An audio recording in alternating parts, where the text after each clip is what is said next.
देखिए, मैं आज सुबह ही वापस आया हूं। Let me go through the file once again.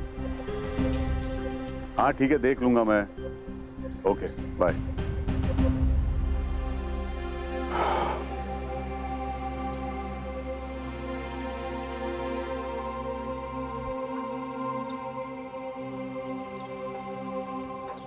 क्या बात है? कुछ परेशान लग रहे हैं आप। ऑफिस में कुछ ज्यादा काम रहता है क्या? काम नहीं कालिंदी, प्रेशर ज्यादा है। निरंजन साहब के प्लॉट को लेकर चिंतित हूं।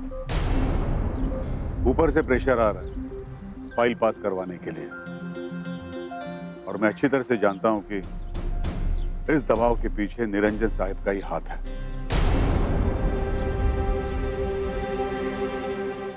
कालिंदी, मेरी बात छोड़ो, तुम क्यों परेशान लग रही हो? अंजलि जी और श्लोक की वजह से। अंजलि जी का कहना है कि आस्था को श्लोक से दूर रखें, और दूसरी तरफ श्लोक है। कल रात को श्लोक घर आया था ऑफिस का कुछ काम लेकर। हम दोनों में पता नहीं क्या बातें हो रही थी, मुझे तो कुछ समझ में नहीं आ रहा। कालिंदी, अरे इसमें समझना क्या है? अगर आस्था ने कहा कि श्लोक ऑफिस के काम से आया था तो वैसा ही होगा। हमें हमारी बेटी पे भरोसा रखना चाहिए।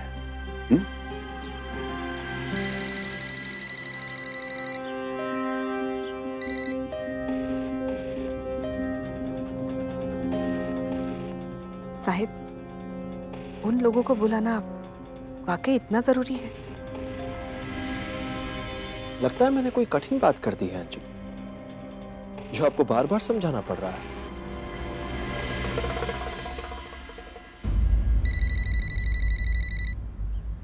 हेलो। नमस्कार, मिसेस अग्निहोत्री बोल रही हूँ। नमस्ते अंजलि जी। फिक्र मत कीजिए, मैंने शिकायत करने के लिए फोन नहीं किया है। मैं आपको और आपके परिवार को निमंत्रित करना चाहती हूँ। हमारे घर में पूजा है। अंजलि जी, आपने सोचा कि हम आपके घर की पूजा में शामिल हो, यही बहुत बड़ी बात है हमारे लिए। लेकिन माफ कीजिएगा, हम नहीं आ पाएंगे। वो एक्चुअली कुछ और काम आ गया है। तो देखिए, पूजा है, इसलिए उम्मीद करती हूँ कि आप जरूर आएंगे। ये मेरा निवेदन है कि आप और आपका परिवार हमारी पूजा में शामिल हो। लेकिन अंजलि जी, कोई लेकिन वेकिन नहीं, भगवान का काम है, आप मना नहीं कर सकते। साहिब हमसे बहुत नाराज हो जाएंगे अगर आप नहीं आए तो आप और आपका परिवार आ रहे हैं ना? ठीक है अंजलि जी, आप इतना कह रही हैं इसलिए हम लोग जरूर आएंगे। शुक्रिया। नमस्कार। वो लोग आ रहे हैं।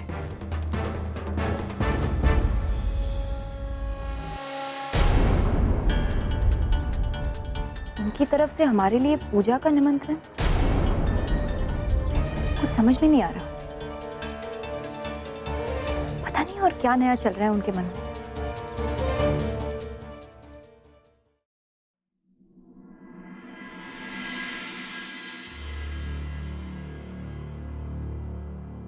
Excuse me, Mrs Anjali Agnihotri. सिर्फ मिसेस अग्निहोत्री। और क्या बात है? पूजा के लिए इनवाइट किए बस कुछ ही वक्त हुआ है और तुम आ भी गई। चलो, अब आ गई हो तो आओ, बैठो।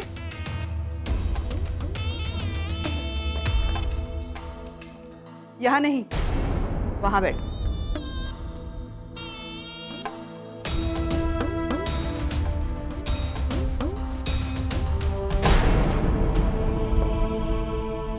सोजल, आस्था जी आई। इनके लिए ठंडा और गर्म दोनों ही ले आओ, मूड के हिसाब से पिएंगी।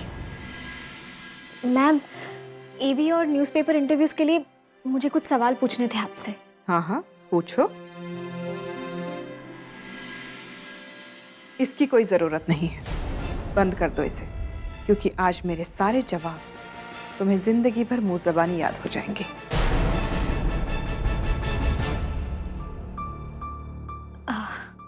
मैम आप इतनी बड़ी फैमिली कैसे संभालती है? हर औरत में कोई ना कोई गुण होते हैं। जैसे मुझ में मेरे परिवार को संभालने का गुण है, तुम्हारी माँ में कुछ और गुण है। जी अरे हैरान क्यों हो रही हो? अब तुम्हारे माँ के गुणों के बारे में क्या कहूँ? उनके गुण तो ऐसे हैं कि मैं सोच रही हूँ हमारे इंस्टीट्यूट में उनके गुण सिखाने का कोई कोर्स होना चाहिए, और इस विषय में उनकी महारत को देखते हुए उन्हें उस डिपार्टमेंट का हेड भी बना देना चाहिए। देखिए मिसेस अग्निहोत्री, कोर्स का नाम होना चाहिए क्रैश कोर्स डिप्लोमा इन अमीर लड़के फसाओ।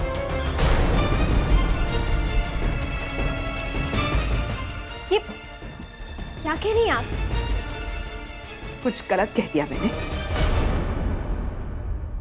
मुझे तो लगता है तुम्हारी माँ के ये गुण खानदानी है, विरासत में मिले हैं उन्हें। पैर लंबे और चद्दर छोटी, अब सब जानते हैं। पैर तो कट नहीं सकते, तो तुम और तुम्हारी माँ चद्दर लंबी करने के चक्कर में हो। मैं चुप हूँ इसका मतलब ये नहीं कि आपके मन में जो है बोलती जाए।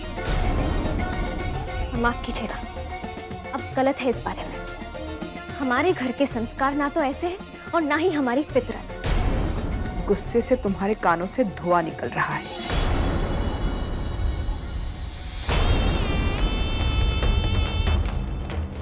लो थोड़ा सा ठंडा पानी पी लो।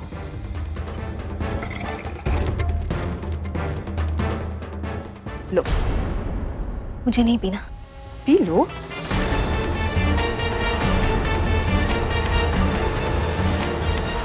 क्या कर रही हैं आप?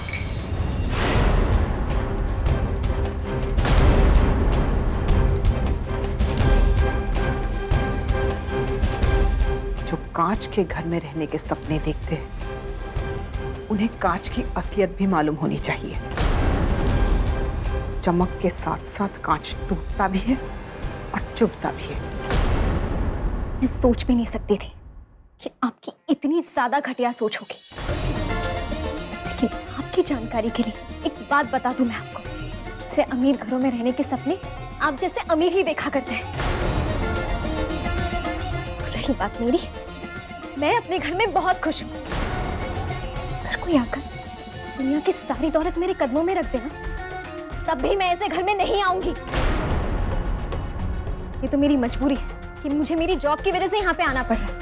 अगर मेरी मर्जी होती ना तो मैं अपनी परछाई को भी यहाँ ना आने दूं।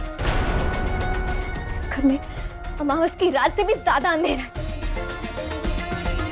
ऐसे खोखले आलीशान घर में मुझे आने को कोई शौक नहीं।